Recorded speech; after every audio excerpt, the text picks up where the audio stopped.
So Peter, how do you feel about the escalating numbers of homeless families in Ireland? I feel we have a crisis. It's beyond crisis at this stage.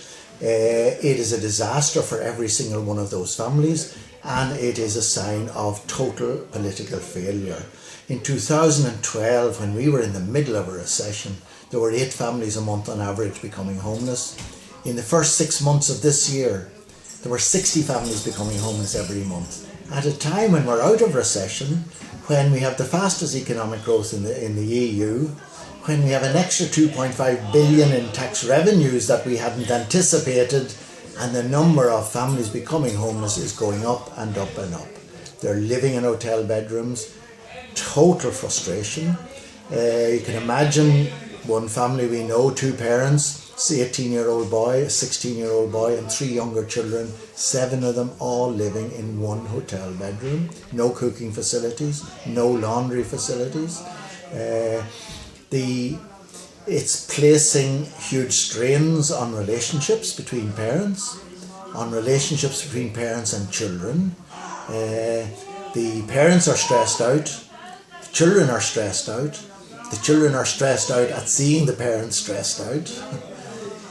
When you become homeless, many of those parents tell me they sense the feeling of inadequacy and shame that descends on them.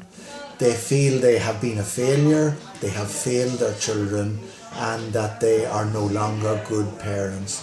Each one of those families who become homeless is a disaster for the families, and it is totally unnecessary. It's been described as a humanitarian crisis many, many times, but yet the Irish public's response to this has been less as fulsome as it would have been, say, for example, with the refugee crisis during the summer. Why is that, do you think? I think we have a perception of homeless people as being people with addiction problems or mental health problems.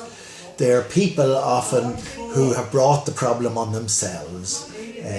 And I think that stigma transfers over even to families who become homeless, often families who are working, often families who have worked all their lives, but the stigma transfers over. And so I think there's generally very little sympathy for homeless people. People feel, well, it's their own fault they're homeless. So I think we have to challenge that stigma that attaches to. I remember one area in Ireland when it was suggested that some of these homeless families might relocate down the country, and their response is, we don't want Dublin's homeless coming down here, even though these are families who are working, families who are exactly the same as the families in their area, and maybe somewhat better at times.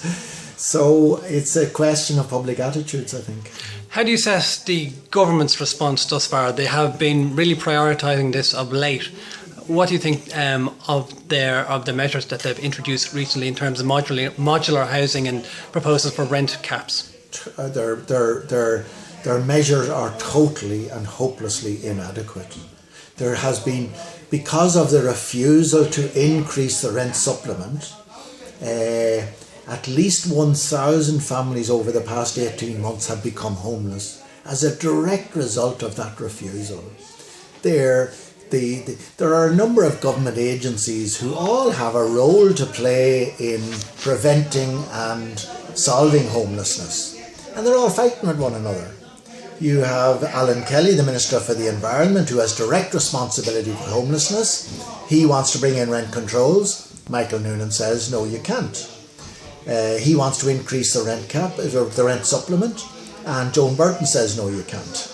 He asked Dublin City Council to renovate an empty block of flats in O'Devany Gardens to use as emergency accommodation for families, and Dublin City Council told him to get lost. All the different agencies who are involved in this, they're not singing off the same hymn sheet. They have their own policies, their own agendas, and frequently those are clashing. So I would be extraordinarily critical of the government response. The modular units, I think, are a great emergency response. They are not the solution to homelessness. The only solution to homelessness is social housing. That is housing that's owned and controlled by the local authority. Modular units have a role to play. I'm very supportive of their use. Alan Kelly was talking about 1,000 modular units. The government have reduced that to 500, and of that only 22 are going to be in place by Christmas. This is not an adequate response. You've been working in this field for the last, say, 30 years. Is this the worst you've ever seen it? Oh, I've never ever seen it anything nearly as bad as this. This is beyond crisis. We now need to call a national emergency. If we were to call a national housing and homeless emergency, that allows you to introduce emergency legislation, which allows you to bypass the normal bureaucratic processes that have to be undertaken to try and address the problem. We need to declare an emergency, but there's no way this government is going to do that. They're trying to present to the voters that Ireland is in the middle of a recovery and it's doing very well. They're trying to send the same message to the Angela Merkels. How can you declare a national emergency in the face of a very strong economic recovery?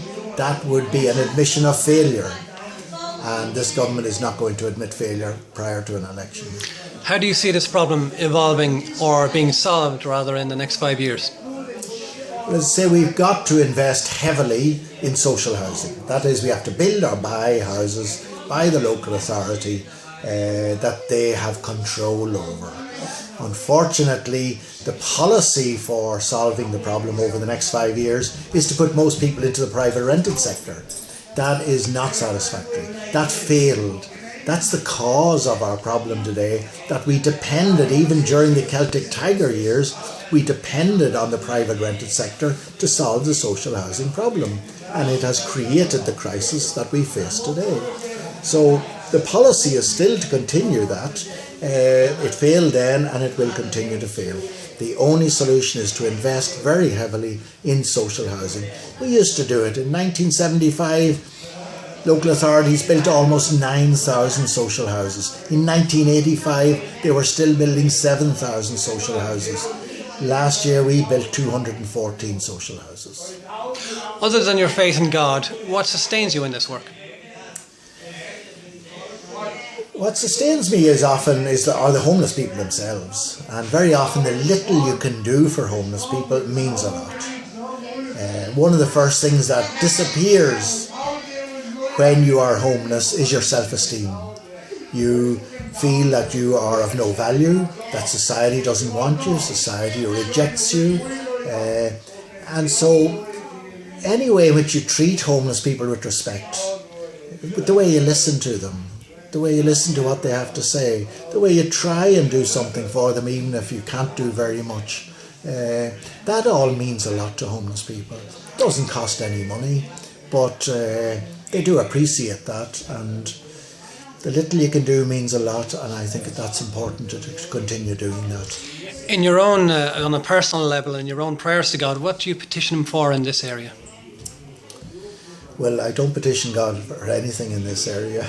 I petition government and the local authorities to do something in this area. My prayer to God is just thanks. Thanks for what I have received. I could be one of those homeless people. I didn't choose the circumstances in which I was to be born, and homeless people didn't choose the circumstances in which they were to be born. It could have been the other way around. So one of the things they've taught me is to be very grateful to God for the place God gave me in this world, because life is a lottery and none of us chooses where we're going to be. And the second thing they've taught me is never to judge anybody, because when I look at some of these homeless people, if they are on drugs, maybe they're stoned out of their face, maybe they're out robbing to feed their drug habit. When I look at them, I see part of myself in them. That could have been me. How do you rate the broad church's response, Catholic, Protestant, Evangelical, to homelessness in the last maybe 12 months? Very inadequate. Now, a lot of the homeless services are run by church organisations, like Brother Luke's, the food centre, like our own work for homeless people. But I think the church has left it to individuals to respond to the homeless problem. For me, homelessness is a denial of the dignity of the person. And if the church is about anything, it's about affirming the dignity of each individual as a child of God. And I think the church should be screaming from the rooftops about the denial of dignity which continuing homelessness implies in the lives of people. If the church isn't about affirming the dignity of people, then it's about nothing. Believing in God is meaningless unless you believe that every single human being is a child of God and therefore has the dignity of being a child of God. So I think issues like homelessness, child poverty, the lack of resources for child protection, etc., I think they are all issues that the church should be seriously concerned about and screaming about and acting on, and not leaving it to the Brother Lukes and other individuals to try and just respond. In 12 months' time, if this problem is even worse, how do you think this is going to impact children who are now in B&Bs and hostels with their parents? Going into the future? I think it affects children's... I think children are being damaged emotionally and psychologically. I think their education is being damaged. Children in hotels have no place to study. They are stressed out. They may not be getting fed properly because you have no cooking facilities. You have to go out to the chipper to buy food for your family. So I think it is seriously and permanently damaging the children's emotional, psychological and educational development.